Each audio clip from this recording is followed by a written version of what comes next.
Sou Carlos Barroso com o debate de cena política. O programa dá continuidade hoje ao debate sobre as eleições municipais. A disputa da Prefeitura de Belo Horizonte pode ter esse ano um recorde de candidatos. Há 13 nomes lançados. Muitos devem, no entanto, desistir no meio do caminho.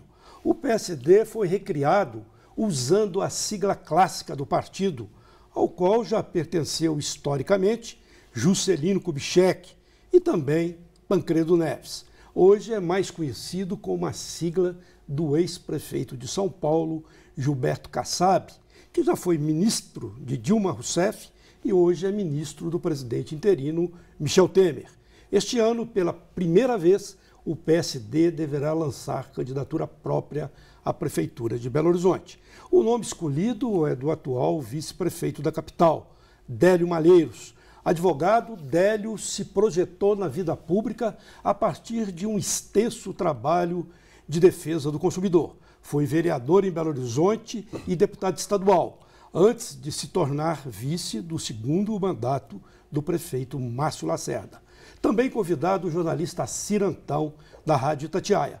Nome com maior ibope no rádio mineiro, Assir está há mais de 40 anos na emissora, onde já exerceu praticamente todas as funções, de repórter a diretor artístico.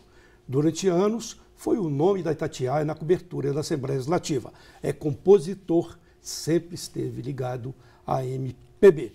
Prazer em receber o vice-prefeito e o jornalista Assir Antão.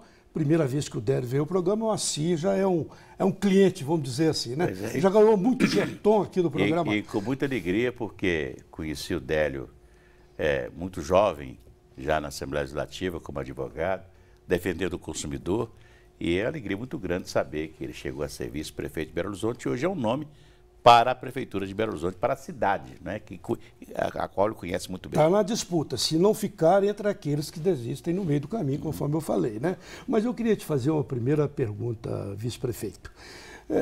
Você estava filiado ao PV até abril. Agora está no PSD, o partido de Gilberto Kassab. Durante muito tempo se especulou que você poderia ser o nome do prefeito Márcio Lacerda à prefeitura. Isso, ao que tudo indica, não se concretizou, pelo menos até agora. Como é que você avalia essa questão? Ainda pode haver uma composição com o prefeito ou a tendência é ele manter o candidato do PSB como cabeça de chapa, Paulo Brandt?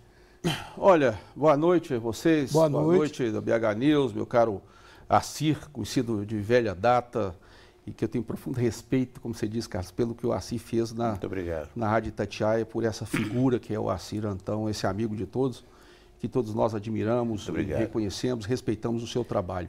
Cena política sempre está chamando dele, mas ele nem sempre pode ver.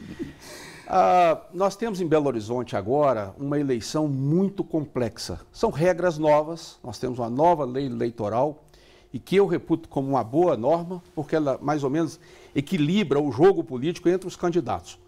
Você tem limitação do valor a gastar, você tem limitação de materiais, você tem limitação de tempo, você tem limitação que faz com que o jogo seja mais equilibrado, porque antes o candidato mais rico levava mais vantagem. Não tem a iniciativa privada, não pelo tem menos iniciativa privada. E né, como eu já fiz 5 campanhas, como vereador, como deputado por 2 vezes, como vice-prefeito, campanhas baratas, eu acho que o que o eleitor quer agora é exatamente isso. Ele vai escolher alguém que tem um vínculo com a cidade. Você não tem mais aquele candidato que não tenha nenhuma relação com a cidade, simplesmente porque tem apoio político, simplesmente porque tem dinheiro. Agora eu acho que é a hora do eleitor escolher o candidato que tem um trabalho prestado à cidade. E a minha história é muito simples. Eu vim para Belo Horizonte com 16 anos, eu era muito refratário, não queria participar da política, como você colocou bem, eu era advogado, ainda sou advogado, só que agora licenciado, por vários anos lutando na defesa do consumidor. E em 2004, resolvi enfrentar o debate eleitoral, resolvi participar da política partidária, fui vereador em Belo Horizonte em 2005, dos mais votados, abri mão de todas as benesses do mandato naquele tempo, depois fui eleito deputado estadual uma vez, reeleito pelo PV. E aí você me pergunta, você foi vice-prefeito, por que você fez essa opção mudar de partido? Primeiro pela lei eleitoral, porque você, sem ter o tempo de televisão, onde você vai colocar as suas ideias, você é alijado do processo eleitoral. Portanto, foi essa primeira opção que eu fiz. O PSD tem um tempo bom na televisão. Tem um tempo bom na televisão. Depois eu analisei também a questão partidária. O PSD é um partido histórico, com nomes limpos na política e que dialoga com o prefeito Márcio Lacerda e com o grupo do senador Aécio Neves. Mas a minha preocupação é ser uma opção para o eleitor. Eu sempre fiz política com o meu trabalho, com a minha história de vida. Eu nunca dependi de ser apadrinhado por esse ou por aquele líder político. Mas você participar de um grupo que deu certo em Belo Horizonte, para mim é importante, porque essa aliança em Belo Horizonte está aí há 8 anos. Eu entendo que nós temos uma boa gestão à frente da administração pública e simplesmente você acabar com essa aliança é muito complexo para a cidade. Pois é, justamente o que eu queria perguntar, Adélio. Não houve nenhum compromisso, porque eu lembro que você era, historicamente, um crítico da administração do Márcio Lacerda no primeiro mandato, até porque tinha lá uma companhia do PT. E você era anti-PT, como sempre foi um anti-PT. E depois você, rapidamente, se no nome falado do PV, se torna um vice do Márcio Lacerda. Não houve um compromisso para depois ele te apoiar, não? Não, não houve esse compromisso assim. E quando eu fiz aquela opção de deixar de ser candidato em 2012 para ser candidato a vice, a primeira coisa que eu pensei foi Belo Horizonte. Eu nunca gostei da administração do PT, porque eu entendo que eles aparelham a máquina pública, eles nomeiam os companheiros, pouco importando se terão uma boa gestão ou não. Mas eu disse o seguinte, olha, o prefeito Márcio, ele tem como fazer uma boa gestão nesse grupo político? Tem. Então, a minha primeira preocupação foi a cidade de Belo Horizonte. Coloquei meu interesse pessoal em último lugar. Eu saí da zona de conforto de deputado, passei a ser vice e depois secretário do meio ambiente, acumulando funções, sem ganhar um centavo, economizando o dinheiro público e ajudando a administrar essa cidade. Eu fiquei numa situação que o interesse da cidade é o que prevaleceu para mim, não o meu interesse pessoal. E como o prefeito Márcio Lacerda, daquela época, deixou o PT, quem eu sempre criticava por seus métodos, que eu não compactuava com eles na política, eu então passei a apoiar o prefeito Márcio Lacerda. Mas eu acho que o PT deve ficar para o lado. Eu acho que o nosso compromisso é com a boa gestão, é com as boas ideias na administração, é a preocupação com a saúde, com a educação, com o trânsito, com a segurança pública, que hoje traz um enorme problema para Belo Horizonte, para o Belo Horizontino, dada a falta de segurança. E digo mais, não é responsabilidade do município, é responsabilidade da União e do Estado. Mas nós temos que assumir esses problemas para a gente. Mas o trânsito hoje é da cidade. O trânsito é da cidade, mas se não discutirmos o trânsito no contexto nacional, nós não vamos encontrar soluções. Nós temos que inserir essa discussão também com a responsabilidade do prefeito, porque é onde as coisas acontecem. Então, eu digo o seguinte, administrar é enfrentar diuturnamente os desafios. O desafio da falta de dinheiro na saúde. Qual foi o seu maior desafio como secretário de Meio Ambiente de Belo Horizonte? Eu digo que foi dar sequência aos bons projetos em Belo Horizonte. Nós tínhamos um desafio de cumprir metas, de plantar 54 mil árvores. Plantamos. Nós tivemos o desafio de resolver os problemas da Pampulha. Eu digo com enorme orgulho, o que você vê acontecendo na Pampulha hoje, eu participei de todas as discussões. Como tirar 800 mil toneladas de sedimentos da Pampulha? Nós tiramos. Para onde levar esse material? Levamos um convênio com Contagem. Como limpar a água da Pampulha? A todo momento surgia um entrave jurídico. Eu ia aos tribunais, ia aos desembargadores, ajudava o prefeito a encontrar soluções. Como investir na orla da Pampulha? Nós levamos para lá 1.750 lâmpadas LED.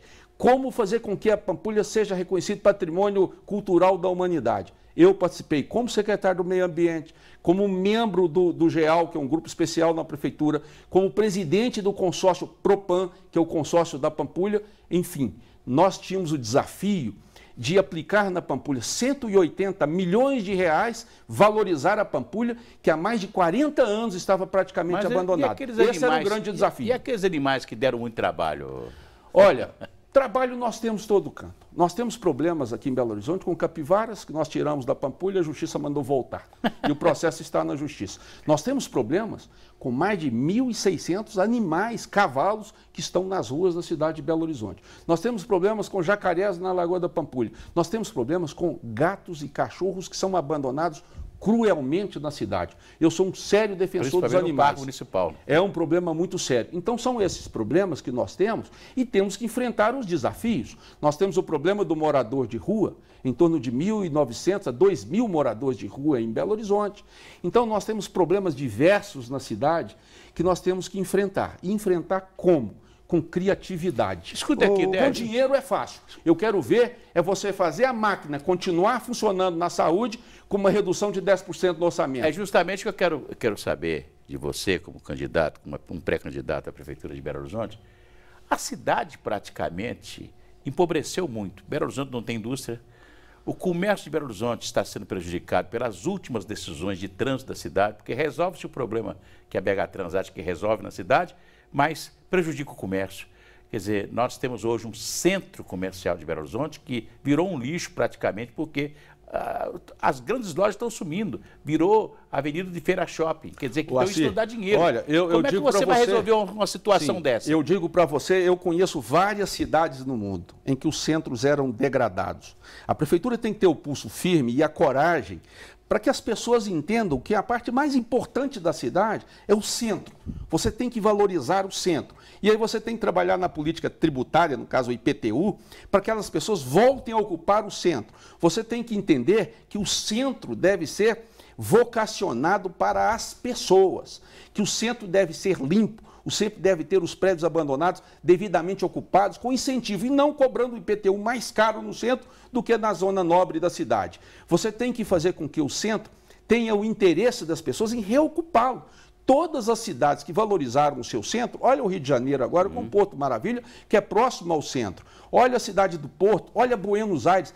Portanto, eu acho que você tem que ter uma política permanentemente, Recife, eu estive lá, de valorização do centro, de reocupação, incentivar as pessoas a pintar os prédios, incentivar o comércio a voltar para o centro, incentivar as pessoas a ocuparem o centro da cidade, para trabalhar, para lazer, para estudar e para prestação de serviço. Por isso, eu acho que a prefeitura nunca deve sair do centro. E eu defendo que a sede da prefeitura deve continuar no centro, porque é o coração da cidade. E ali, esse coração tem que pulsar forte, para as pessoas entenderem que a cidade está se valorizando.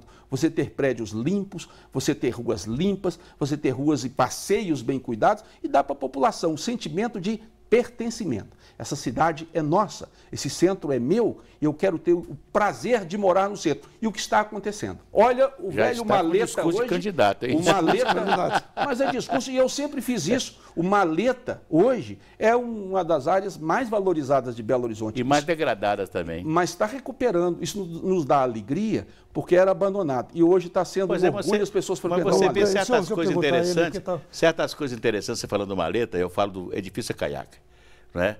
Esse negócio de cobrar, tudo aqui tem que ser cobrado, o edifício Caiaca retirou a palavra Acaiaca das duas colunas do prédio, porque estava pagando como placa. Então eles tiraram as palavras, as letras que formavam placa a palavra histórica, né? Histórica, que parava Acaiaca, foram tirar. Nós temos assim, que ter a humildade de entender que temos muitas falhas na administração. Nós precisamos cuidar da cidade. Por exemplo, a retirada dos camelôs foi um grande avanço da cidade. Foi. Mas hoje eles estão com dificuldade em sobreviver onde estão ocupando. Nós temos que entender que hoje eles são parceiros naquele ponto. E nós temos que fazer com que os empresários participem da gestão da cidade. Nós não temos que achar que o empresário só tem que pagar tributo, pagar imposto. O empresário é fundamental, porque, como você disse muito bem, nós não temos indústria em Belo Horizonte, temos apenas uma. A nossa arrecadação... Está acabando, está indo embora, a Manas não está indo embora. A nossa arrecadação vem do comércio, vem da prestação de serviço, vem alguma coisa do turismo. E precisamos, portanto, valorizar o comércio em Belo Horizonte, valorizar a prestação de serviço. Nós temos que acabar com muita burocracia na prefeitura para aquele que quer empreender, para aquele que quer prestar um serviço, para aquele que quer abrir uma loja e não infernizar a vida da pessoa. Portanto, nós achamos assim, que a cidade, se bem administrada, com a participação de todos, com a gestão participativa dos empresários, das pessoas, nós teremos uma cidade melhor. Ô, Délio, minha voz aqui com a bronquite mudou um pouco. Não tem problema não. Limpa a voz, irmão. Vamos limpar a voz. Seguinte, eu queria recuperar, antes de chamar o intervalo, a minha pergunta inicial. O antigo vice-prefeito, Roberto Carvalho, passou 4 anos brigando com o prefeito Márcio Lacerda. Não é seu caso. Eu te perguntaria, você ainda vai tentar compor com o grupo do prefeito Márcio Lacerda? Posso responder? Pode. Bom, eu tenho uma ótima relação com o prefeito Márcio Lacerda. Apesar de eu não receber nada como vice-prefeito, nem como secretário de Meio Ambiente que eu acumulei essa função, eu entendo que nós somos uns servidores do município, que temos que servir ao município. Nós temos que colocar o melhor da nossa profissão, do nosso conhecimento, para atender a população. E eu tenho procurado fazer isso com o prefeito. Em primeiro lugar, com uma equipe absolutamente enxuta, com um gasto mínimo para a prefeitura. E, em segundo lugar, ajudar o prefeito a resolver todos os problemas da cidade. Eu entendo que se tem um buraco na rua, é um problema meu. Se cai uma árvore, é um problema meu. Nós temos problemas na área da saúde, na área do meio ambiente, na área da segurança, e temos que colocar todo o nosso conhecimento para resolver esse problema e não criar casos, não criar mais dificuldades para o prefeito. Por isso, depois de 3 anos e meio, Cássio, depois de 3 anos e meio, meu caro Assi, eu acho que eu estou devidamente legitimado a buscar o apoio do prefeito, porque eu fiz a minha parte, eu dei a minha contribuição, eu fiz tudo o que era possível para ter uma cidade bonita, uma cidade limpa e que funciona. Então, eu acho que eu posso reivindicar o apoio. Contudo, se o prefeito entender, por questão até partidária, que o seu candidato é do seu partido, que é o PSB, eu vou sentir a vontade em mostrar o trabalho que foi feito na prefeitura, mostrar para o cidadão de Belo Horizonte que o que está aí funcionando bem teve a minha participação, a minha colaboração, teve o meu sacrifício pessoal e profissional, mas que vale a pena. Essa cidade, qualquer um que se dedicar a ela, tenha certeza, fará isso de coração, porque é a cidade que nos acolhe a todos. Aqui eu me formei, criei a minha família, exerci a minha profissão e tenho enorme orgulho de dizer que eu trabalho para o cidadão de Belo Horizonte na prefeitura e daria o melhor da minha vida profissional para essa cidade. Muito bem. Nós vamos fazer um intervalo, Cena Política volta já.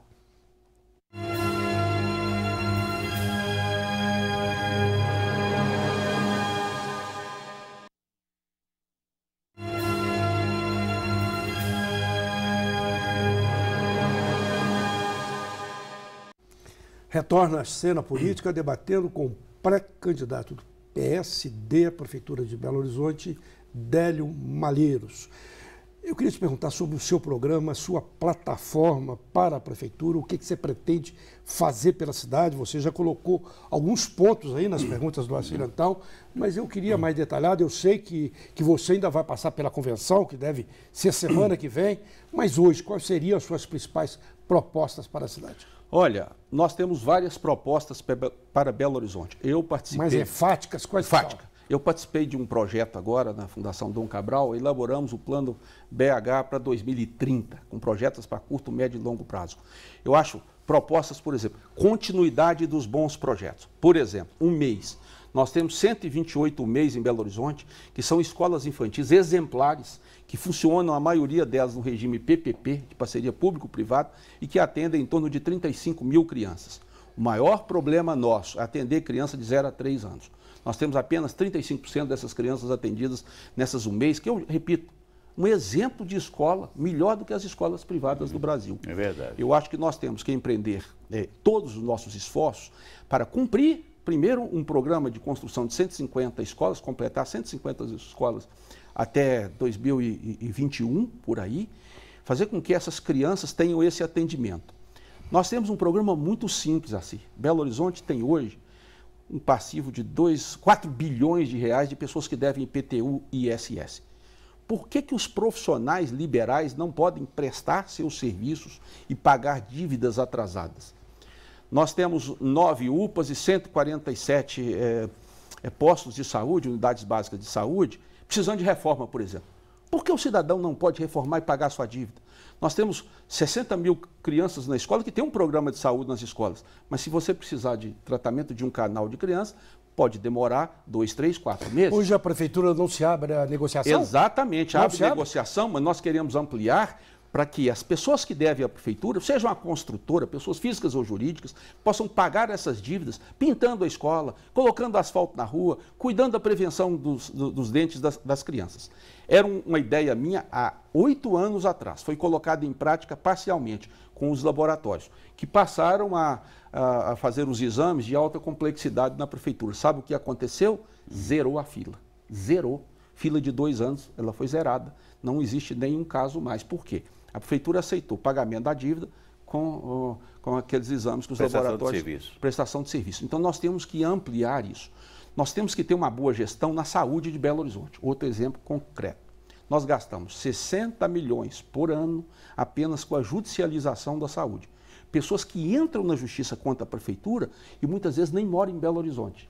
Nós não temos um monitoramento dessas ações, não temos um núcleo para discutir com os juízes e mostrar, olha, esse medicamento não serve para nada e custa a prefeitura 10 mil por mês. E não temos o menor acompanhamento do paciente, se recebeu aquele medicamento ou não. Então nós temos que ter uma boa gestão da prefeitura, até com os servidores. Por que o servidor que mora no Alto dos Pinheiros tem que trabalhar na nossa UPA Leste, atravessar a cidade inteira? Então nós temos que ter uma boa gestão de maneira que o servidor público trabalhe próximo à sua casa e até nem vá ao serviço. Délio, falando em saúde... deixa eu explicar essa, assim, para não parecer que nós estamos fazendo apologia a pessoa ganhando e não receber. Não é. É porque hoje o mundo moderno evita que as pessoas se desloquem, enfrentem o caos no trânsito. Se você responde consulta do PROCON, por exemplo, por que você não pode responder às vezes da sua casa se eu estou monitorando o seu computador? As escolas hoje, que mais funcionam bem no Brasil, muitas, não são mais presenciais, ou seja, ensino à distância. Em muitos casos, as pessoas não precisam se deslocar na cidade, já foi provado, para ter um serviço, para retirar uma certidão, uma coisa assim. Então temos que melhorar a qualidade de vida das pessoas, dos moradores, dos servidores, evitar a superposição de funções na administração pública.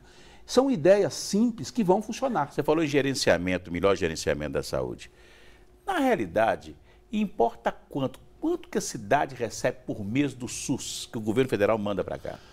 Olha, nós temos uma arrecadação em torno de 9 bilhões. Nós gastamos em torno de 1 bilhão e 700, 1 bilhão e 800 milhões com a saúde. O SUS tem obrigação. Anual. Isso só o gasto da prefeitura?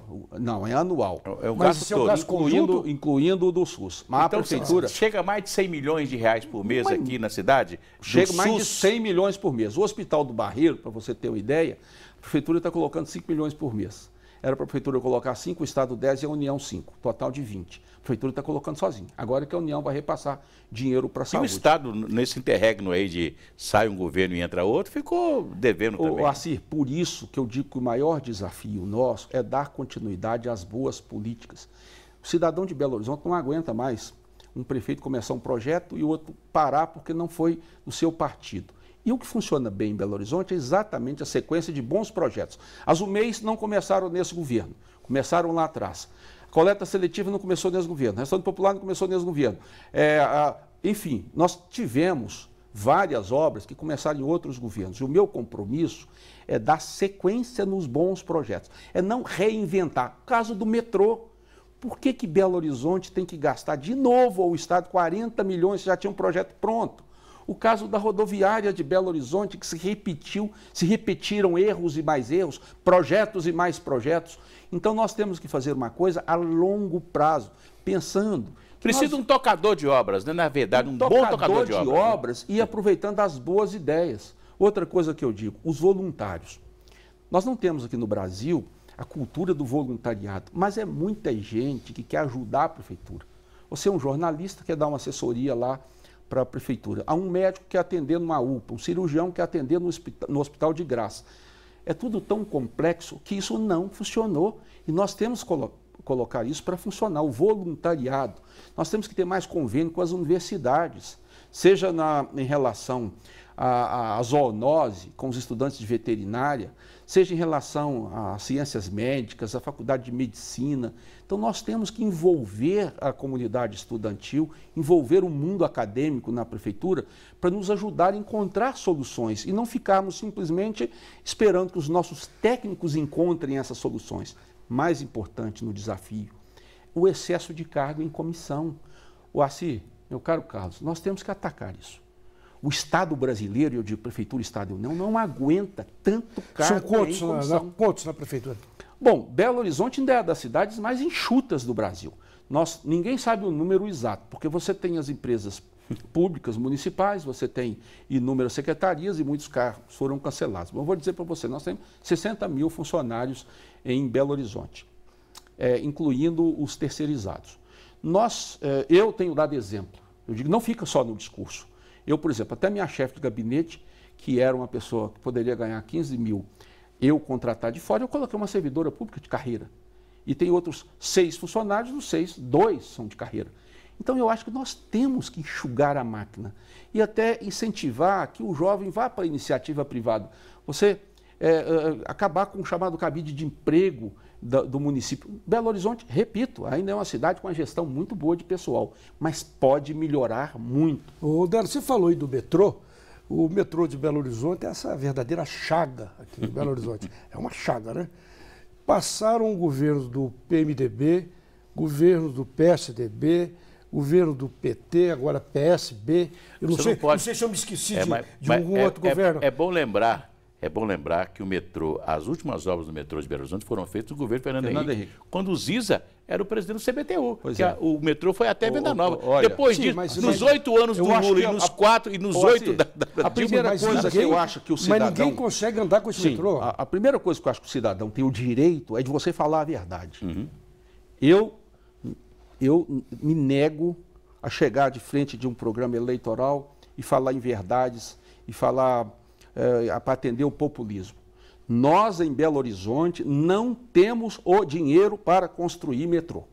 Nós arrecadamos 9 bilhões por ano, nós temos 1 bilhão e 600... do governo federal. Sim, o governo federal nós temos 1 bilhão e 600 milhões para investimento. 1 quilômetro de metrô custa em torno de 400 milhões. Nós não temos. Agora, nós temos a obrigação de cobrar e mostrar caminhos para termos o metrô.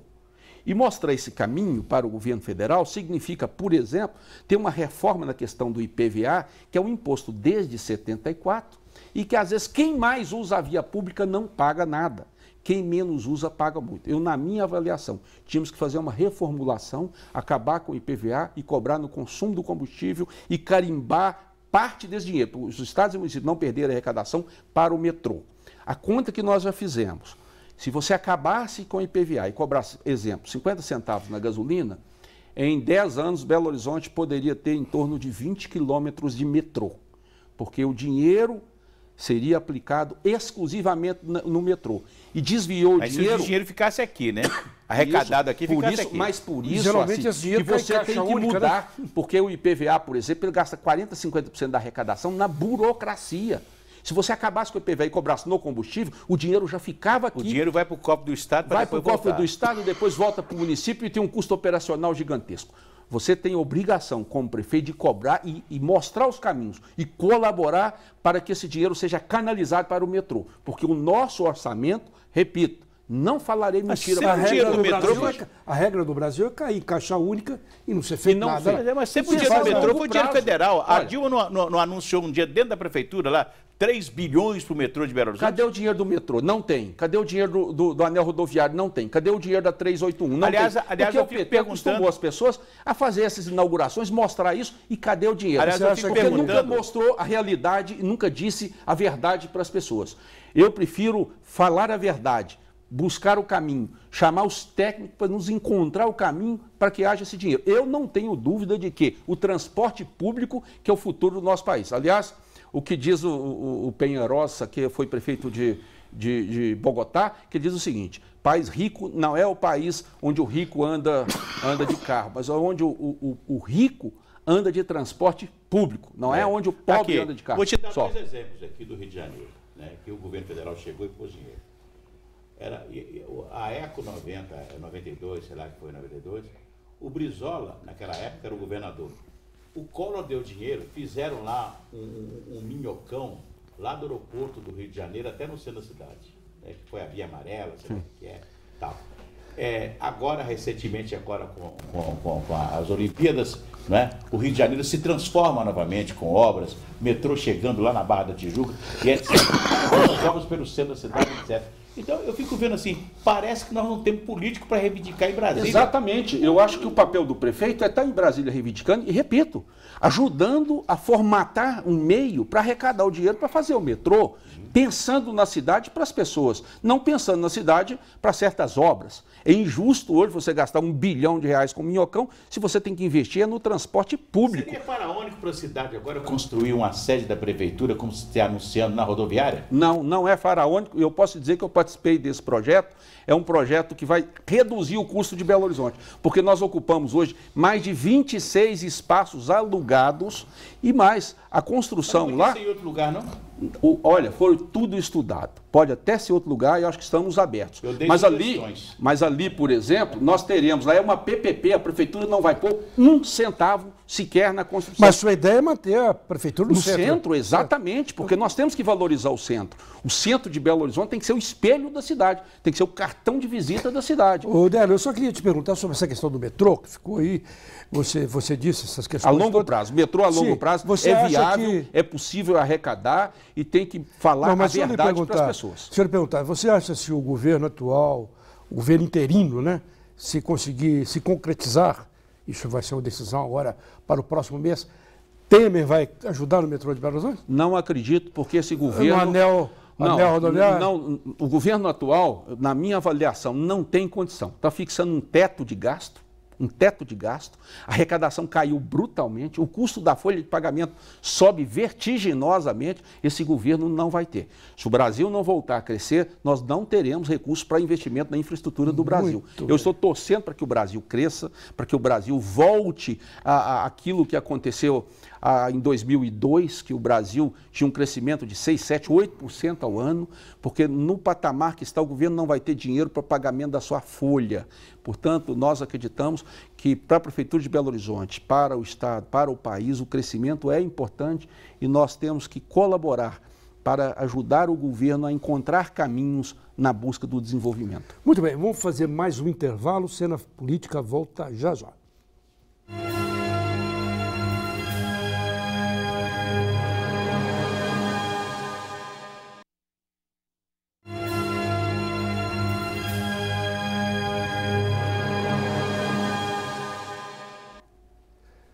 Segue Cena Política debatendo as eleições municipais aqui em Belo Horizonte, com a presença do pré-candidato do PSD à prefeitura, que é o atual vice-prefeito Délio Malheiros, e com a presença do jornalista Assir Antão, da Rádio Itatiaia. Vamos conversar mais sobre sua plataforma, suas propostas para Belo Horizonte. A gente tem, por exemplo, aí um plano diretor encravado, parado, lá na Câmara Municipal. É importante que esse plano seja colocado em ação, o que pode significar de melhor para o morador e não para as grandes empreiteiras. Muitas vezes esses planos servem às grandes empreiteiras, aos interesses. O que isso pode significar para o morador? Para o morador de Belo Horizonte, esse plano é muito bom. Claro que precisa de ajuste, precisa de aprimoramento. Nós temos em Belo Horizonte um problema sério de mobilidade. E por que temos esse problema? Problema histórico. Nós temos hoje em Belo Horizonte, creio eu, 1.600.000 veículos da cidade. Nós emplacamos 70, 80 veículos por dia em Belo Horizonte. Eu digo que nós usamos um modelo de consumo de carro americano e com ruas europeias. São ruas estreitas e o excesso de carros. Então nós precisamos resolver. O plano trata da criação das chamadas centralidades. Você tem uma centralidade, ou seja, no mesmo região, você permite comércio, você permite empresa prestadora de serviço, o cidadão pode morar, pode ter lazer, pode trabalhar e não precisa se deslocar muito. E onde você tem, por exemplo, o atendimento de infraestrutura de metrô e BRT, você pode permitir a verticalização maior da cidade. Nós temos que acabar com o preconceito da verticalização, porque a cidade espalhada ou espraiada, como muitos dizem, é mais complicada de ser administrada. Você tem que construir mais posto de saúde, você tem que construir mais infraestrutura de transporte, você tem que construir mais escolas, você acaba suprimindo áreas verdes para a cidade espalhada. Isso não é bom. E se você pode concentrar moradores nessas centralidades, como Paris, por exemplo, distribuída em 13 distritos, você pode ter tudo ali naquela região. O plano diretor cuida disso.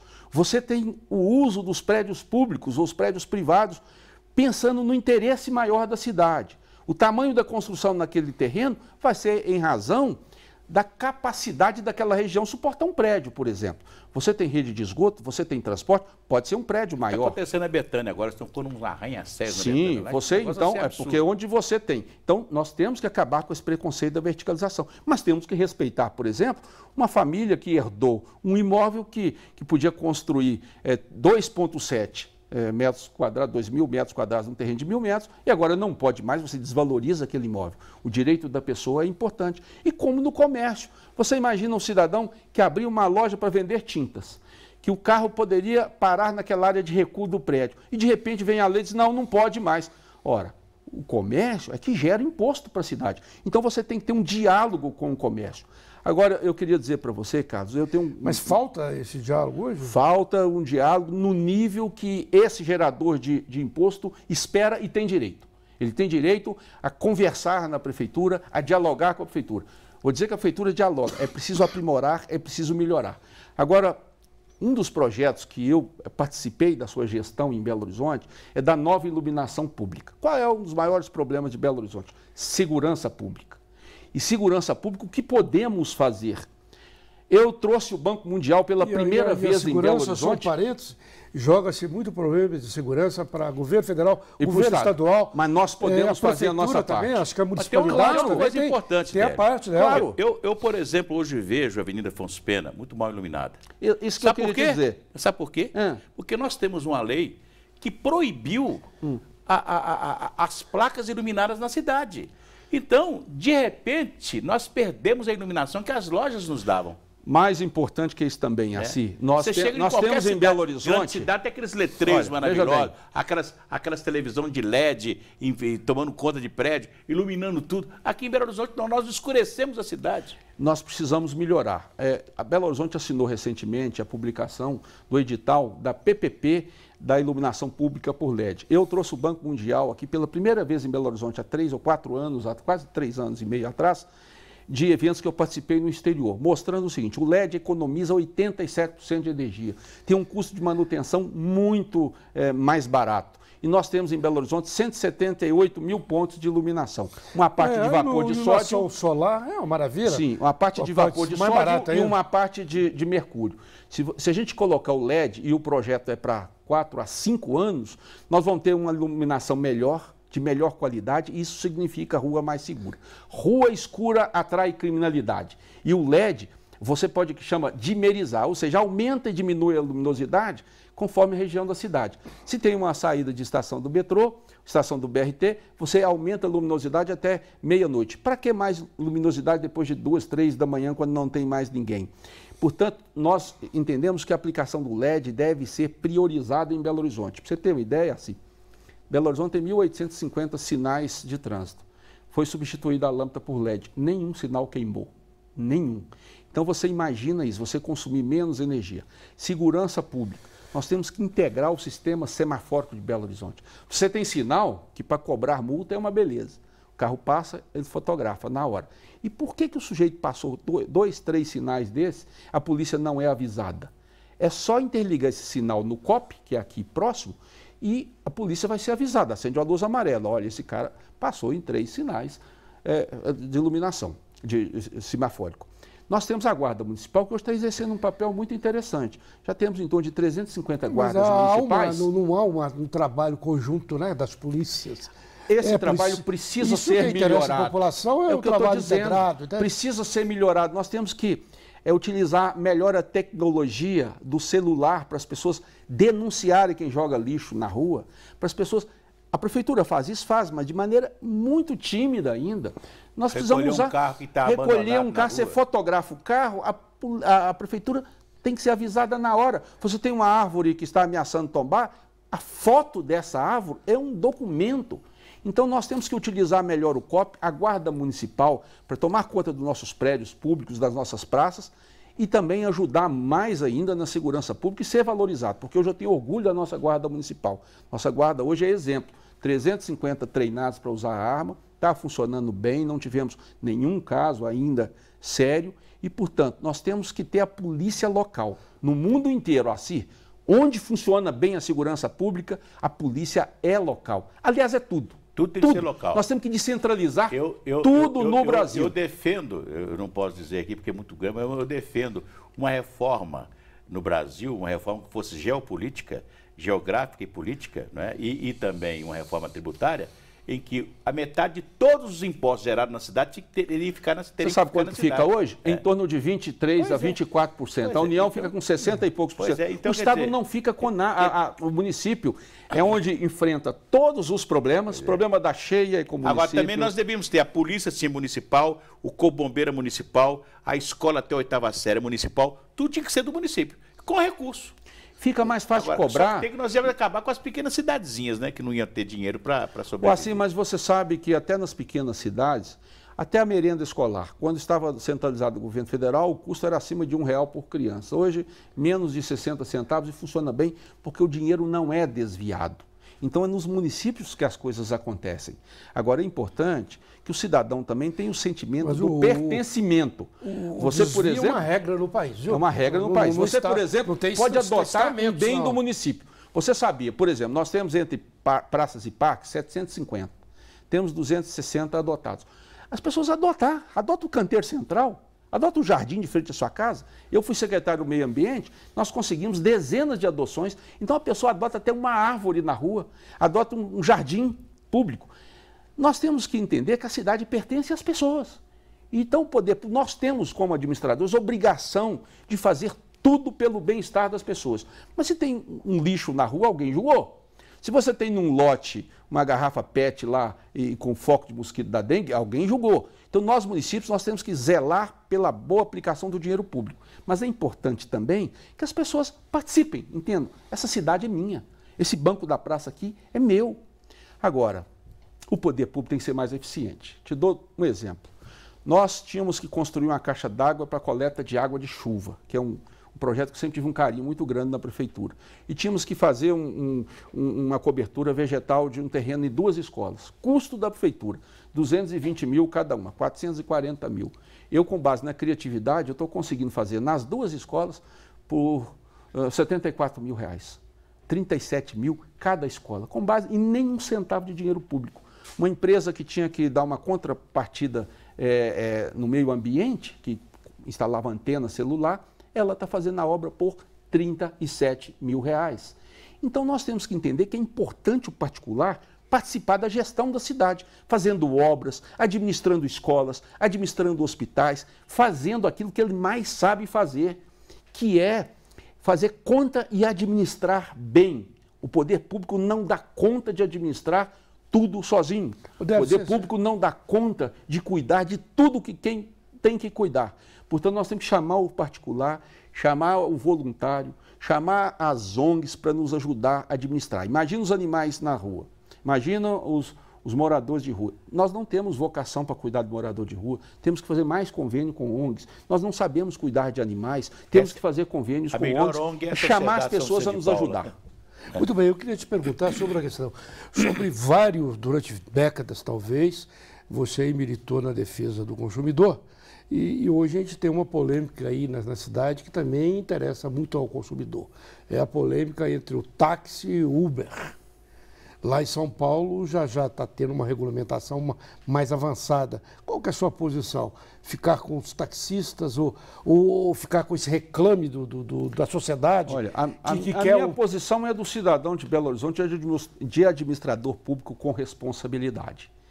Nós não podemos ter um serviço que possa causar um dano ao sistema, um serviço sem regulamentação. Eu apenas diria, a prefeitura fez a sua parte, a justiça interpretou e o processo está submetido ao crivo do Poder Judiciário. Eu não quero emitir opinião para dizer que eu estou sendo tendencioso a essa ou aquela decisão que está submetida ao juiz. Se o Uber funcionar, para mim, tem que ter regulamentação e não pode ser autofágico. Porque não adianta nós transformarmos Belo Horizonte, Lima, no Peru, por exemplo, tem 250 mil carros ali num trânsito caótico cobrando. E, portanto, a minha avaliação é que nós temos que ter o melhor para Belo Horizonte, atender o cidadão de Belo Horizonte. Esse é nosso foco. E, portanto, o caso do Uber com táxi está hoje submetido ao crivo do judiciário. Eu não vou dar palpite, mas eu quero o melhor para Belo Horizonte, um transporte eficiente, um transporte barato, mas que não quebre o sistema e que seja seguro. Portanto, não vou emitir juízo de valor em razão de estar esse caso submetido ao judiciário. Muito bem, nós vamos fazer mais um intervalo e voltar com Cena Política daqui a pouquinho.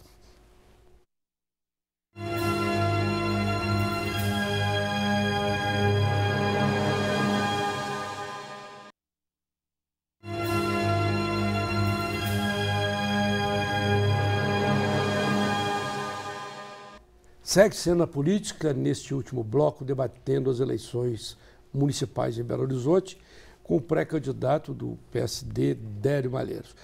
Vice-prefeito, a gente passou pelo IPTU muito rapidamente. Eu queria te perguntar, antes de ir para outros pontos, o Assi tem outras perguntas, ele estava me contando aqui no intervalo, mas o IPTU, hoje há uma grita geral do aumento excessivo do IPTU. Numa futura, uma hipotética gestão sua aqui em Belo Horizonte, você mexeria no IPTU ou manteria da maneira que está hoje? Eu mexeria no IPTU para baixo, especialmente no centro da cidade. Eu faria uma política para incentivar as pessoas a ocupar o centro. Só por que só no centro?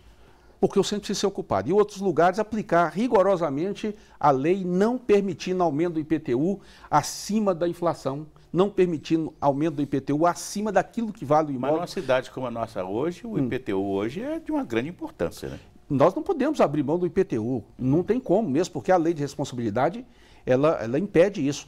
Nós temos 4 fontes básicas de arrecadação tributária, que é o IPTU, o ISS, são os 2 principais, o FPM, o repasse também. E o ITBI, né, hoje também. E o ITBI, são esses 4. E o IPTU, ele é o que eu digo, é o imóvel mais justo, porque é a contraprestação por um serviço que a cidade te presta.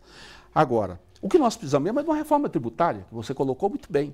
Nós não podemos conviver com a União arrecadando 68% dos tributos e o Estado e o município arrecadando 32% dos tributos e toda a carga de serviço para o município. Tudo acontece no município. Precisa de um remédio, é o prefeito. Precisa asfaltar a rua, é o prefeito. Precisa fazer uma avenida, é o prefeito. Precisa um posto de saúde. O partido, o PSD, tem um representante lá que é o presidente, né, do partido. Sim, nós Gilberto temos. Kassab. Você acha que o governo interino Temer vai mover nessa direção? Eu acredito que sim, porque é insustentável. Nós estamos colocando em risco hoje a sobrevivência dos municípios, dos estados. Agora, cada um tem que fazer a sua parte. Porque às vezes você pega um município que recebe muito dinheiro da mineração, ao invés de investir na infraestrutura para o futuro, investe contratando artista, investe fazendo festa, eu acho que tem que ter uma responsabilidade do prefeito, inclusive com contratação de pessoal. Nós temos municípios aqui no entorno de Belo Horizonte que 6% da mão de obra do município, dos moradores, são funcionários públicos. Isso é muito. Aqui em Belo Horizonte, eu creio que nós devemos estar aí na faixa de 2,8%. Nós temos 2.600.000 moradores e 60 mil funcionários. Mas você pode diminuir isso para 2,3%, 2,2%. Ainda falando na mobilidade da cidade, né, eu, por exemplo, eu uso muito a roupa de Eustáquio, eu vou muito àquela região e eu vejo, assim, 6 horas da tarde, 5 horas da tarde, eu vejo assim, uma fila de ônibus, desde a Praça Salermo, ali na confluência da trincheira do Carlos Prates, até lá na Praça São Vicente, é um ônibus atrás do outro. Quer dizer, tem um movimento muito grande nessa parte da cidade. Ali era o lugar que você tinha que pensar assim, aqui tinha que passar aqui de baixo uma linha de metrô, saindo da Lagoinha e indo embora rasgando isso aqui, lá para a região da Ressaca, etc. Tal. Ceasa, sei lá. Mas nós parece que priorizamos de ter um metrô da Lagoinha na Savassi. Não seria melhor fazer um metrô para uma região mais densa da cidade, que necessita mais do transporte público? Sim, assim, eu acho que a cidade toda tem que ter metrô. A solução é essa. Não tem outra solução. Aquela região nordeste de Belo Horizonte, ali, por exemplo. A noroeste, desculpa. A noroeste, a nordeste é do Cristiano Machado. A noroeste daquela região ali, por exemplo, tem um projeto muito interessante, que é um VLT, que faria aquela região, passaria ali pelo Padre Eustáquio, pelo Coração Eucarístico, passaria em Venda Nova, sairia lá perto do Risoleta Neves até Confins. Seria a mesma linha de Confins que atenderia até aquela região. Já gastaram o dinheiro no projeto, o projeto não saiu, porque o projeto não é da Prefeitura, o projeto é do Estado. Então, eu acho que a população tem que empunhar a bandeira desses projetos de mobilidade. Eu acho, por exemplo, que o cidadão que anda de ônibus, por exemplo, ele tem direito de um ônibus seguro, um ônibus confortável, com ar-condicionado, rápido e barato. E limpo. E limpo. Então nós temos que discutir. E a prioridade deve ser para eles, o corredor de ônibus. Você quer sair do ônibus e entrar no carro, você tem que pagar. Porque o ônibus, se você dá... Eu, por exemplo, sou contra muita gratuidade. Eu tenho 55 anos, assim. Você acha que daqui a 5 anos eu tenho que andar em ônibus de graça? Quem vai pagar essa conta? Então eu acho que sou contra a gratuidade é para quem precisa, para quem não pode pagar, porque essa gratuidade vai ser dividida. Então você hoje tem 45 categorias com gratuidade. Então não é acabar com gratuidade. Talvez tem outras até que precisam, mas que você não tem um ônibus transportando todo mundo de graça, porque alguém tem que pagar.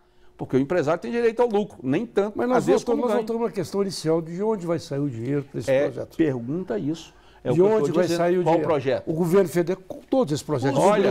Vocês nunca tiveram uma ideia de chamar os empresários do ônibus, por exemplo, em Belo Horizonte, para participar de uma empresa que vai administrar o metrô? Eles podiam buscar recursos no BNDES. O BNDES dá dinheiro para todo mundo. Por isso, assim, eles podiam fazer Buenos Aires tem mais de 100 anos. Eu acho o seguinte, eu já disse, onde vem o dinheiro do metrô? Vem numa reforma tributária do IPVA, tá certo? Vem numa reforma tributária do IOF. Na China, por exemplo, se você quer comprar um carro novo, você deposita um valor X e esse valor vai para o metrô. Se aqui você tivesse uma política dessa, comprou um carro, deposita um valor X para o metrô, daqui 10 anos você estaria deixando o carro e entrando no metrô. Se você pega o IPVA, como eu disse, arrecada-se 38 bilhões no Brasil por ano de IPVA. Dos 38, 15 bilhões ficam na burocracia. Se você acabasse com essa burocracia e cobrasse no combustível um valor X menorzinho e acabasse com o IPVA, você ia ter dinheiro para o metrô, porque a prefeitura não tem. Mas você tem que pensar a longo prazo e tem que parar de enganar a população. Olha, eu vou construir metrô. Como você vai construir? Com qual dinheiro? Vem de onde? Você vai tirar o dinheiro da saúde? Você vai tirar o dinheiro da educação? VLT é a mesma coisa. Então, e o VLT é mais barato, agora ele tem limitação. Ele tem, a rua não pode ter mais de 4% de aclividade. Se você colocar numa avenida, eu sou apaixonado com o projeto de VLT. Se você colocar numa avenida, você tem que tirar os viadutos. Os bondes antigamente subiam ruas, desciam. Sim, vou te dar um exemplo bom que eu conheci no mundo. Eu vi bonde agora em Portugal subindo ruas. Vou te dar um exemplo de Portugal. A cidade do Porto, por exemplo, a principal via da cidade do Porto foi fechada para os carros e colocaram, ligando a cidade do Porto à Póvoa de Varzim, em torno de 26 quilômetros, um VLT maravilhoso. A população está apoiando, gostando dessa ideia. Então, eu acho que a gente tem que pegar as ideias de fora. Eu mostro Belo Horizonte quando eu viajo para o mundo. Tenho orgulho da minha cidade. Por exemplo, o que nós temos aqui hoje em Belo Horizonte é de utilização de energia solar. Nós somos a capital nacional da energia solar. Em Belo Horizonte, assim, nós temos 440 metros quadrados de placa de energia solar para cada grupo de moradores. Minas Gerais é 127 e o Brasil 40. Então, nós somos a capital da energia limpa, uma ótima ideia em Belo Horizonte, quase todo mundo tem. Então, nós temos que incentivar mais essa energia limpa. Nós tivemos uma linha de bonde que saía da Praça Rio Branco e ia a Pampulha, ao lado da igrejinha. Mas você não respondeu essa pergunta do Assir. Que eu não falha minha, Assir. Sim, essa linha para Savassi, eu me lembro daquela música. Eu falei, entre a linha da Savassi e a linha da região noroeste, eu me lembro daquela... é muito mais densamente povoada e precisa urgentemente de boa condução. Eu me lembro dessa música do Milton Nascimento e eu a uso como exemplo.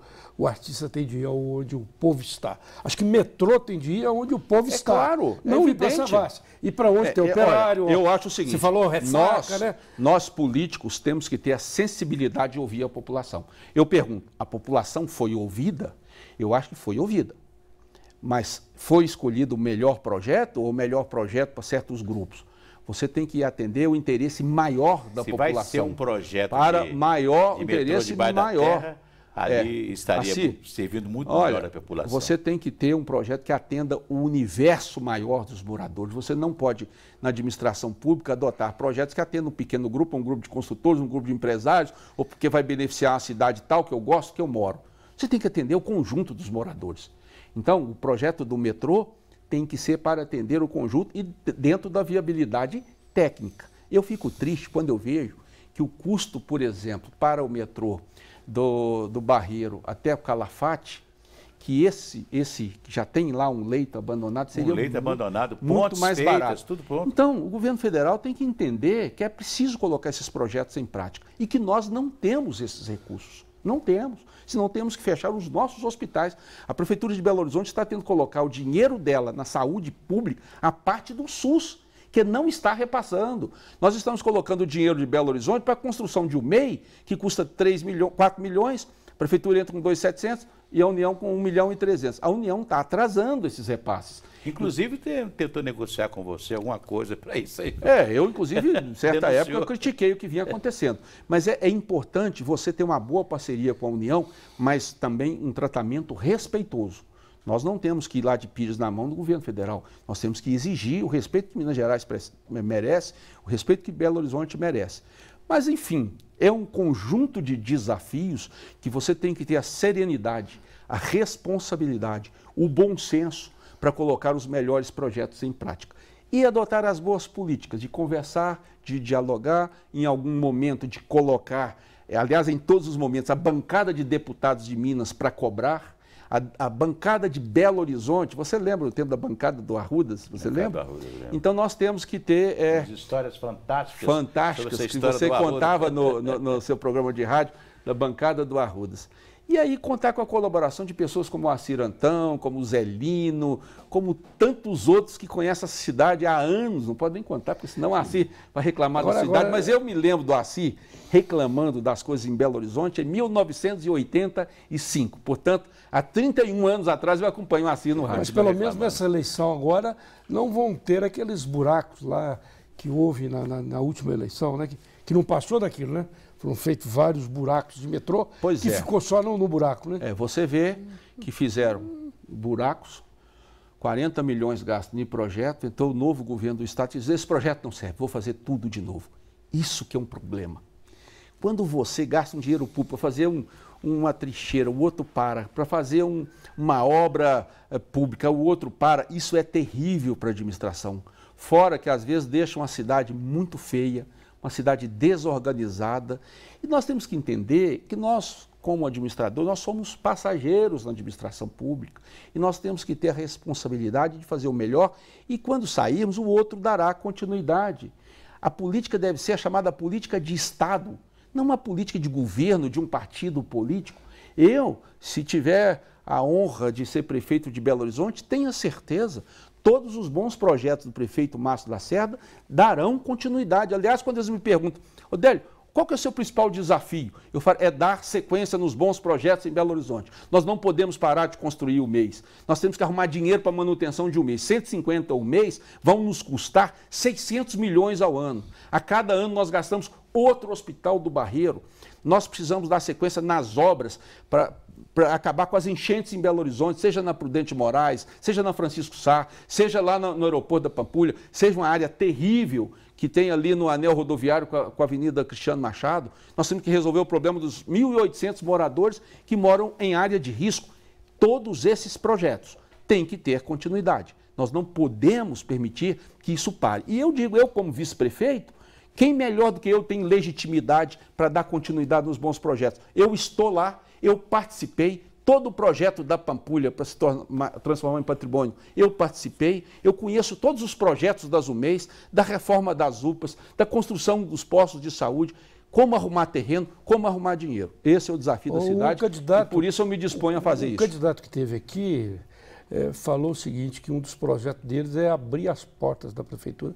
Aquelas portas da prefeitura ali da Afonso Pena, elas só se abrem na parte de trás, né? Ficam permanentemente fechadas. Não, estão abertas agora. Então? Elas estavam fechadas há mais de 10 anos. Elas estão abertas com controle, porque hoje é um problema seríssimo de segurança. As portas estão abertas. Mas eu digo, todos os órgãos públicos devem ser abertos, não só fisicamente, mas as pessoas a participar, dar ideias, criticar.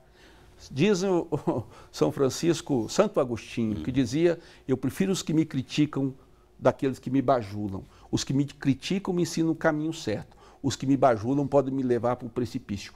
Eu gosto muito quando as pessoas me criticam, por isso assim, a gente discute sempre que critica a administração, mas mostra o caminho. E você tem que ter a humildade para entender que as pessoas que vivem na cidade conhecem a cidade, são vítimas dos problemas da cidade, se alegram com as coisas boas da cidade. E essas pessoas é que têm muito a colaborar e nos ajudar a administrar essa cidade que é grandiosa, que é espetacular, que é realmente um Belo Horizonte. Agradeço muito a sua presença aqui, novamente, agradecendo, nunca é muito, né? Sua presença aqui no Cena Política e também a presença do jornalista Assir Antão. Muito obrigado. E Cena Política agradece principalmente a você que acompanha semanalmente o nosso debate. Até a próxima semana.